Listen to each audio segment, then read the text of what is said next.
മകളെ, കുരുക്ഷേത്ര യുദ്ധഭൂമിയിൽ 14-ാം ദിവസത്തെ യുദ്ധം മുന്നേറുമ്പോൾ സൂര്യൻ അസ്തമിക്കുന്നതിന് മുമ്പ് തന്നെ തൻ്റെ മകനായ അഭിമന്യുവിൻ്റെ വധത്തിന് ചുക്കാൻ പിടിച്ച ജയദ്രഥനെ അർജുനൻ വധിച്ചു.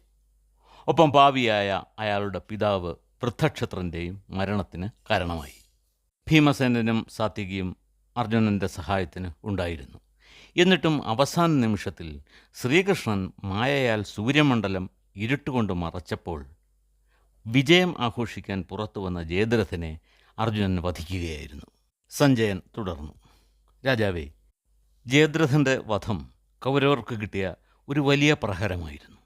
കൗരവർ ഒന്നിച്ചുകൂടി ദുഃഖം പ്രകടിപ്പിക്കുകയും യുദ്ധപരാജയത്തെ അവലോകനം ചെയ്യുകയും ചെയ്തു. സിന്ധുരാജാവിൻ്റെ മരണത്തിൽ ദുര്യോധനൻ വളരെയേറെ ദുഃഖിതനായിരുന്നു.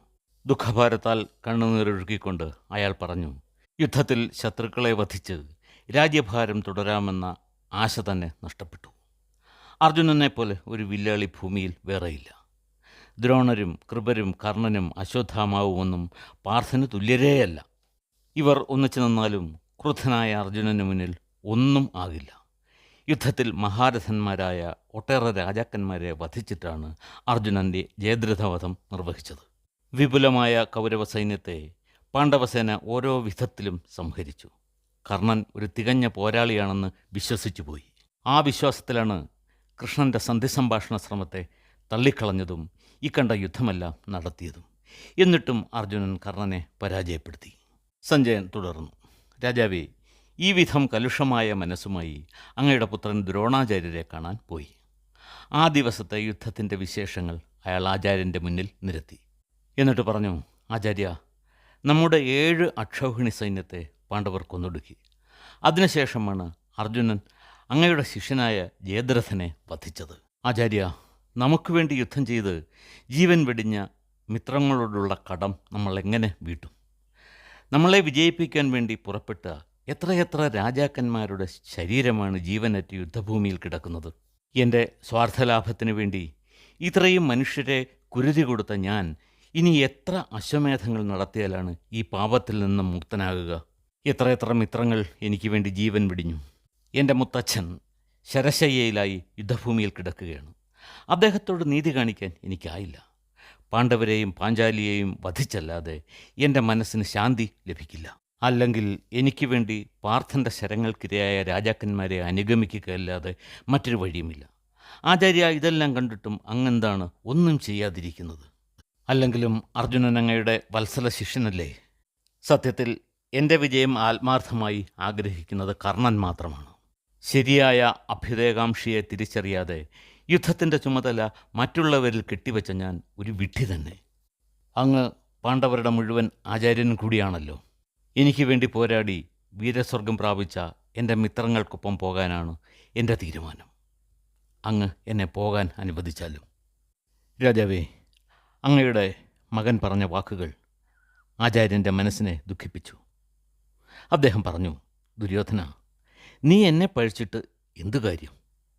പാർത്ഥനെ തോൽപ്പിക്കാൻ ദേവന്മാർക്കോ മനുഷ്യർക്കോ കഴിയില്ലെന്ന് നിന്നോട് ഞാൻ യുദ്ധത്തിന് മുമ്പേ പറഞ്ഞിരുന്നില്ലേ? 3 ലോകത്തും പരാക്രമിയെന്ന് സമ്മതനായ ഭീഷ്മർ പോലും നിന്റെ ഈ യുദ്ധത്തിൽ വീണില്ലേ? പിന്നെ മറ്റുള്ളവരുടെ കാര്യം എന്തു പറയാൻ? നീ ചൂതുകളി നടത്താൻ തീരുമാനമെടുക്കുമ്പോൾ തന്നെ വിതുരർ പറഞ്ഞത് നീ ഓർക്കുന്നില്ലേ? ശകുനി എറിഞ്ഞ ഓരോ കള്ളക്കരുക്കളും യുദ്ധത്തിൽ തീക്ഷ്ണങ്ങളായ അസ്ത്രങ്ങളായി നിന്റെ മേൽ പതിക്കുമെന്ന്. അദ്ദേഹത്തിൻ്റെ വാക്കുകളെ നീ പുച്ഛിച്ചു തള്ളി. കുരുവംശത്തിൻ്റെ രക്ഷയെ കരുതിയാണ് വിതുരർ അത് പറഞ്ഞതെന്ന് മൂഢന്മാരായ നിങ്ങൾ മനസ്സിലാക്കിയില്ല. അന്ന് ചൂതുകളിയിലുണ്ടായ വിജയത്തിൽ നിങ്ങൾ അഹങ്കരിക്കുകയായിരുന്നു. ആ വാക്കുകളെ തള്ളിക്കളഞ്ഞതിൻ്റെ ഫലമാണ് നിങ്ങളിന്ന് അനുഭവിക്കുന്നത്. ഇത്രയും മാത്രമാണോ നിങ്ങൾ ചെയ്തത്? ഞങ്ങളെല്ലാവരും നോക്കിയിരിക്കെ ദ്രൗപദിയെ സഭയിൽ വലിച്ചിഴച്ചു കൊണ്ടുവന്ന് നീ കാണിച്ച നീചപ്രവൃത്തിയുടെ ഫലമാണ് ഇതെല്ലാം. ദ്രൗപദി ധർമ്മിഷ്ഠയും കുലീനയുമായ ഒരു സതീരത്നമാണ്. അവളോട് കാട്ടിയതിൻ്റെ പ്രതികാരം പാണ്ഡവർ മറക്കുമെന്ന് നീ കരുതിയോ? ഇതെല്ലാം അനുഭവിച്ചില്ലെങ്കിൽ നീ പരലോകത്തെത്തുമ്പോൾ അനുഭവിക്കേണ്ടി വരുന്നത് ഇതിനേക്കാൾ ഭീകരമായ ശിക്ഷയായിരിക്കും. നിനക്കറിയാമോ, പാണ്ഡവർ എനിക്ക് പുത്രന്മാരെ പോലെയാണ്. അവരെ ഞാനല്ലാതെ മറ്റാരും ശിക്ഷിക്കുകയില്ല. ദുര്യോധന, നീ ഇപ്പോൾ ജീവിച്ചിരിപ്പുണ്ട്. കർണനും അശ്വത്ഥാമാവും കൃപരും ജീവിച്ചിരിപ്പുണ്ട്. എന്നിട്ടും നിങ്ങൾക്ക് ജയദ്രഥനെ രക്ഷിക്കാൻ കഴിഞ്ഞോ? നമ്മൾ അയാളെ രക്ഷിക്കുമെന്ന് ജയദ്രഥൻ വിശ്വസിച്ചിരുന്നത് ശരിയാണ്. പക്ഷേ അർജുനനിൽ നിന്നും അയാളെ രക്ഷിക്കാൻ കഴിഞ്ഞോ? എന്നെ തന്നെ രക്ഷിക്കാൻ പറ്റുമോ എന്നാണ് ഞാൻ ചിന്തിക്കുന്നത്.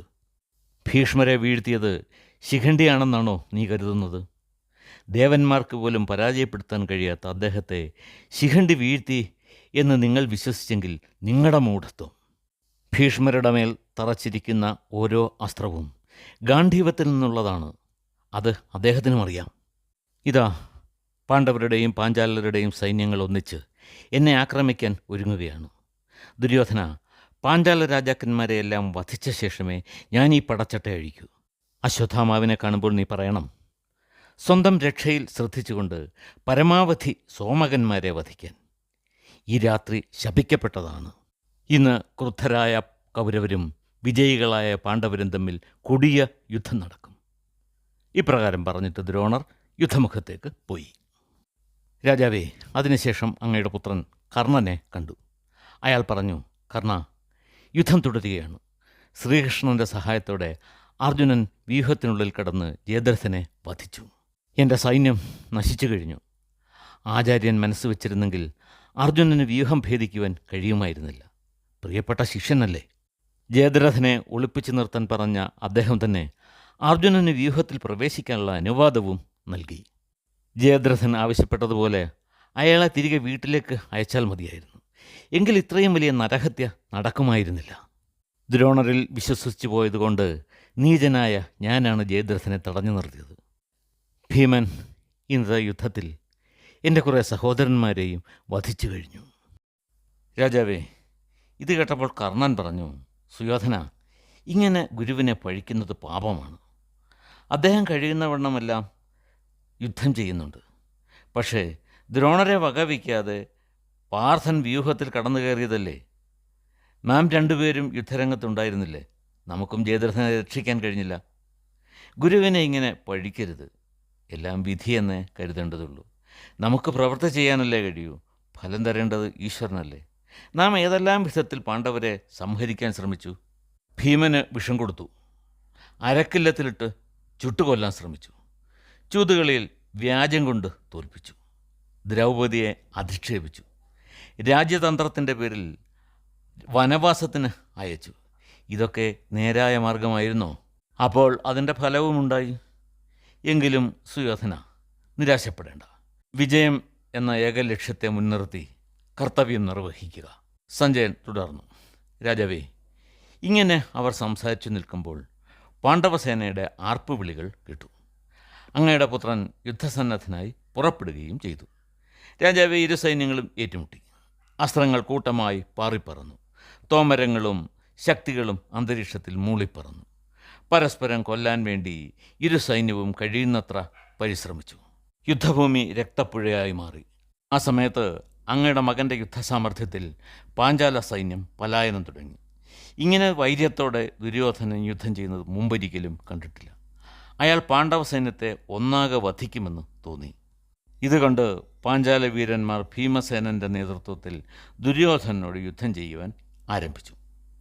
അയാൾ പാണ്ഡവ വീരന്മാർക്ക് നേരെ ശരങ്ങൾ ഉതിർത്തുകൊണ്ടിരുന്നു.